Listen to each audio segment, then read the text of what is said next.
First at 5. From the University of Florida's College of Journalism and Communications, you're watching WUFT News. Welcome to WUFT News First at 5. I'm Megh Porterfield. And I'm Richard Mason. Thank you for joining us. Scorching heat and suffocating humidity are expected to last in many areas through the end of the month across the United States. Millions of people coast to coast could endure triple-digit temperatures with dangerous heat warnings extended. Mike Valerio has the latest. It's treacherous heat for the next week. Forecasters warn around 85% of the U.S. population could see temperatures breaking through 90 degrees, and staying inside for many isn't an option. What's it like in your apartment? Hell. It's like hell. Yeah. In sun-scorched Arizona, Maricopa County officials say at least 29 people have died from heat-related issues since March.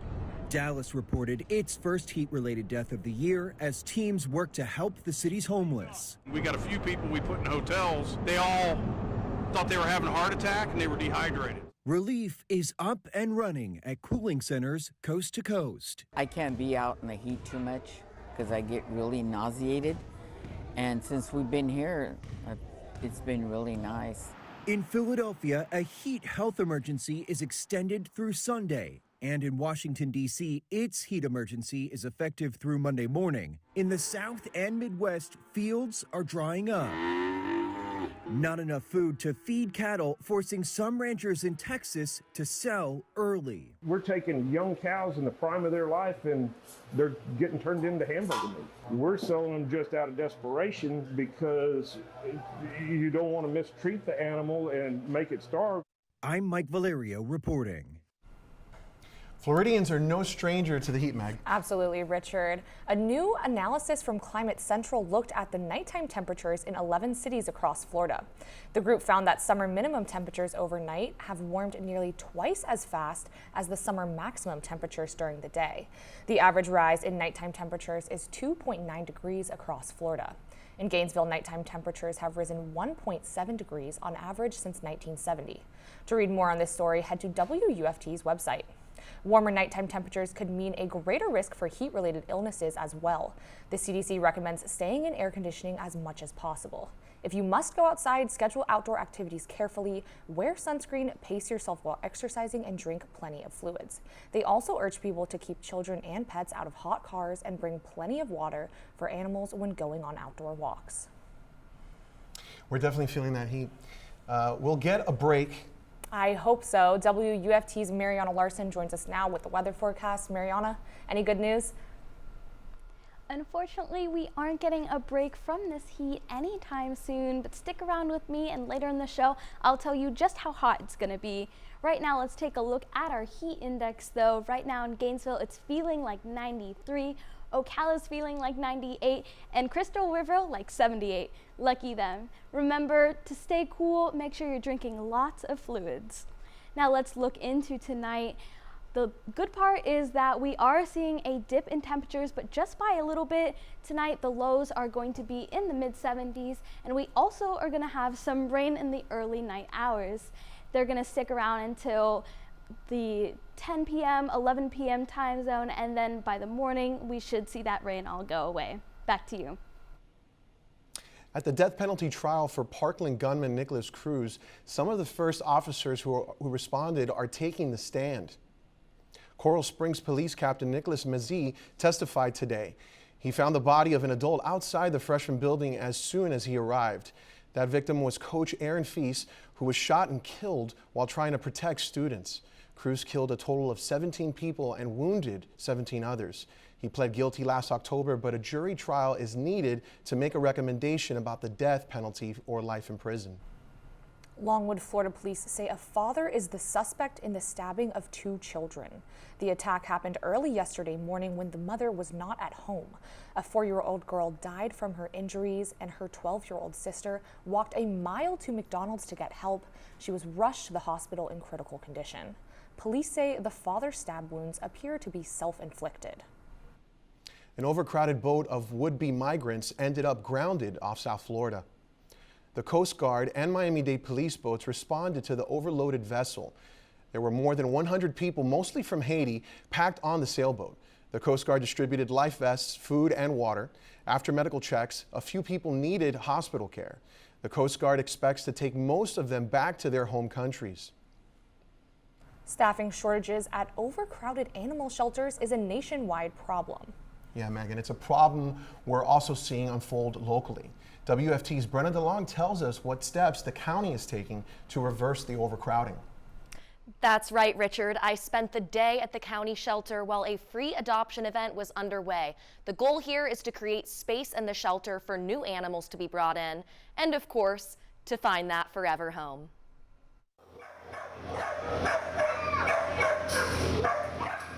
Alachua County's animal shelter has stopped taking in animals, including owner surrenders. The shelter can't start again until it has the capacity. Supervisor Farron Healy says the shelter currently has about half the staff it needs. So it's a tough job. It takes a unique person that's, able to be out in those conditions, and finding staff that is willing to do that is tough these days. Healy says a new volunteer coordinator started working at the shelter in June. While growing the volunteer base, the shelter is also partnering with no-kill organizations to hold adoption events. One of these organizations is the Best Friends Animal Society, which helped coordinate today's free adoption event. The event began today but is continuing tomorrow, so don't worry, you can still adopt a furry friend free of charge. Best Friends Florida senior strategist Tiffany Deaton says overcrowding isn't only seen in Alachua County. We're seeing that intake numbers are climbing back to what they were pre-pandemic. However, the length of stay, which is the time that an animal spends in the animal shelter itself, is a lot longer than it was, which is kind of coupled with the staffing challenges that shelters and agencies are seeing. The intake shutdown intends to give shelter staff time to focus on caring for the animals it already has. The facility is still open for adoptions and reclaims, and animal resource officers are still responding to calls considering public safety. Thanks, Brenna. Maybe I'll check out a few of those little furry animals. I could use a little companion. Yeah? Coming up next on WUFT First at 5, we'll get into some political headlines from across the country. Stay with us.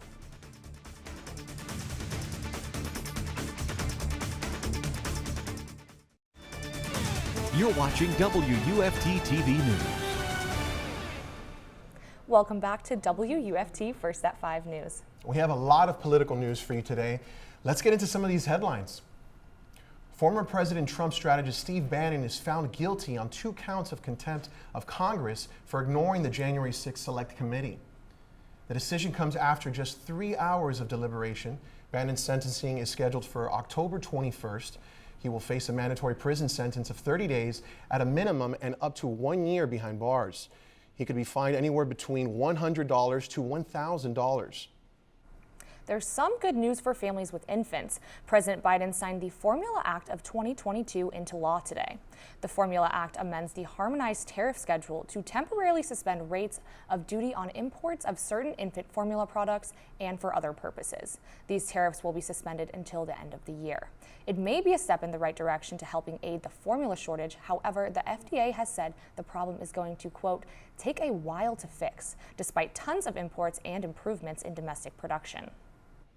The Supreme Court will not stop a lower court ruling against the Biden administration's immigration enforcement priorities. This was the first vote by Justice Ketanji Brown Jackson. Texas and Louisiana sued to stop Homeland Security from taking a less aggressive approach to arrests and deportations. DHS argues it needs to prioritize by security risk because of limited resources. The court will hear the case in December, but in the meantime, won't lift a ruling that went against the Biden administration. Last night's bombshell January 6th hearing is garnering lots of reaction in Washington and across America. Revelations of Donald Trump's conduct during the insurrection have some wondering what comes next. NBC's Susan McGinnis reports.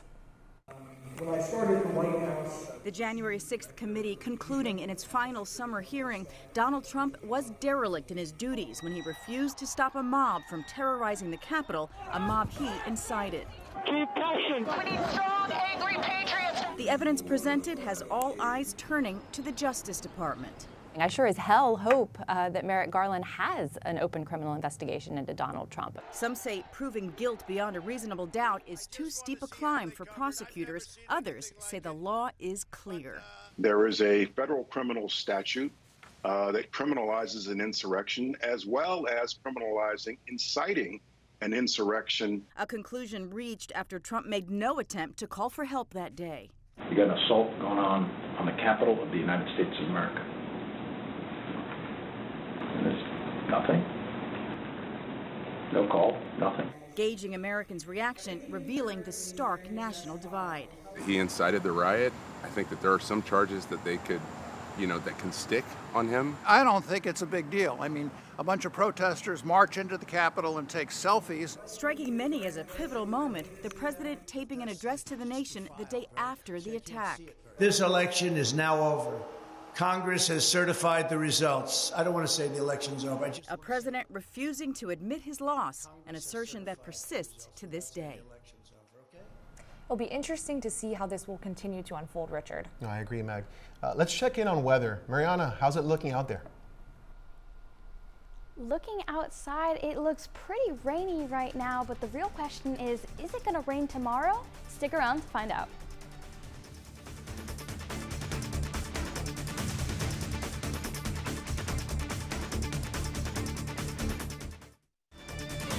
You're watching WUFT-TV News. Just a few minutes ago, it was looking bright and blue outside, but as you can see, that is no longer the case. We're seeing a lot of clouds and that rain starting to come in. Leave it to Florida to start raining in like 5 minutes. Anyways, let's look at the temperatures across the region. It was looking like lower 90s, upper 80s just a few minutes ago, but now it's taken a dip. Right now in Gainesville, it's looking like 84, Ocala's 78, and Crystal River is 77. Going into the evening, we are getting a slight dip in temperatures for tonight. We are seeing a low in the mid-70s, and we are going to see some rain as well. Now that rain's going to pop up in the evening, but then as the morning comes, we're going to see that rain disappear. You're wondering though, is it going to rain tomorrow afternoon? The answer is yes. Like clockwork, we are going to see those afternoon showers pop up. Let's take a look at the future radar starting at 4 p.m. You could see those showers start to pop up, and they are going to fluctuate throughout the afternoon into the night. So we are going to see a shower or two in our area probably. Now going into the high temperatures for tomorrow, Gainesville is going to have a high of 92, Ocala is going to have a high of 93, and High Springs is going to have a high of 92 as well. Now it's going to feel very similar like it did today, but the heat index is going to be pretty hot though. Gainesville is going to feel like 101, Ocala is going to feel like 102, and Bronson is going to feel like 106. It is going to be pretty hot out there, so if you could try to stay inside, that would be best. Going into the humidity for the weekend and into next week, it is going to be very humid coming this weekend. We're seeing dew point temperatures reaching up to 75, which means you're going to feel it. It's going to feel sticky and moist, so try to wear light clothes. But on the bright side, going into Monday and Tuesday, those dew point temperatures are going to dip, so it's going to feel just a little cooler. Temperatures probably won't drop too much, but you will feel a difference in that air. Let's take a look at our 6-day outlook. It's going to rain all week long. Expect those showers to be in the afternoon, and we're going to see temperatures ranging in the lower 90s. So it's going to be one rainy week. Back to the news desk. Thanks, Mariana. Well, Richard, SEC Media Days are over. We'll find out what the prediction is for the Gators. We'll find out which Florida players made the cut for preseason SEC teams. Stick around for sports.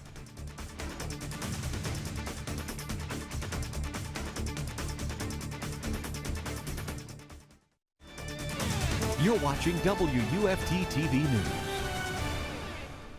Welcome to sports. I am Jason Bennett. SEC Media Days ended with the usual media poll, and there were no surprises. Alabama in the West and Georgia in the East. Florida was picked to finish fourth in the East. New head coach Billy Napier said his team is not scared and his players are tough and ready to compete.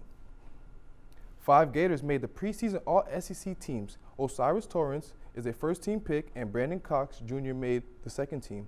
On the third team is Trey Dean III, Javon Dexter Sr., and Ventrell Miller. They get a chance to prove themselves starting September 3rd, August, against Utah. The Track and Field World Championships 2022 are underway with 3 Gators left. Joseph Famboul competed Thursday afternoon, finishing 4th in the 200 meters. 2 other Gators are looking to advance: champion Allison in the 400 meters and Will Clay in the triple jump. World Championships will end Sunday, July 24th. That is your look at sports, and now it's time for entertainment. Ariana Psarakos is my name, and entertainment time is my game. Hi, I am Ariana Psarakos, and this is entertainment time with me, Ariana. Ricky Martin is not living La Vida Loca, or should we say he's living a little too much La Vida Loca. The superstar's nephew had been accusing Martin of a sexual relationship harassment and was granted a temporary restraining order. The nephew has now dropped the allegations, and during yesterday's hearing in San Juan, Puerto Rico, a judge lifted the temporary restraining order against the singer. I've never had to deal with something so painful as what I've had to live through in these last 2 weeks. I was a victim of a lie. Unfortunately, the attack came from a member of the family who sadly is dealing with mental problems. I only wish him the best and that he may find the light.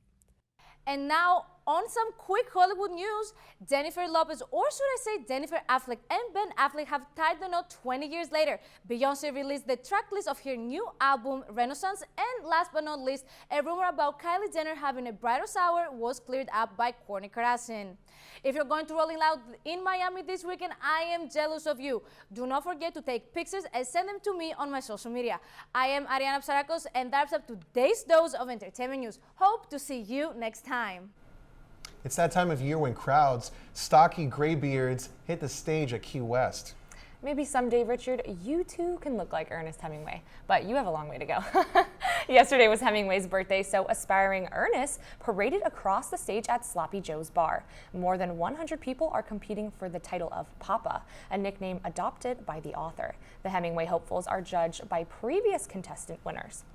Another round happens tonight, with the new Papa being crowned Saturday night. Before we go, let's take one last check on the weather. Here's Mariana Larsen. Take it away.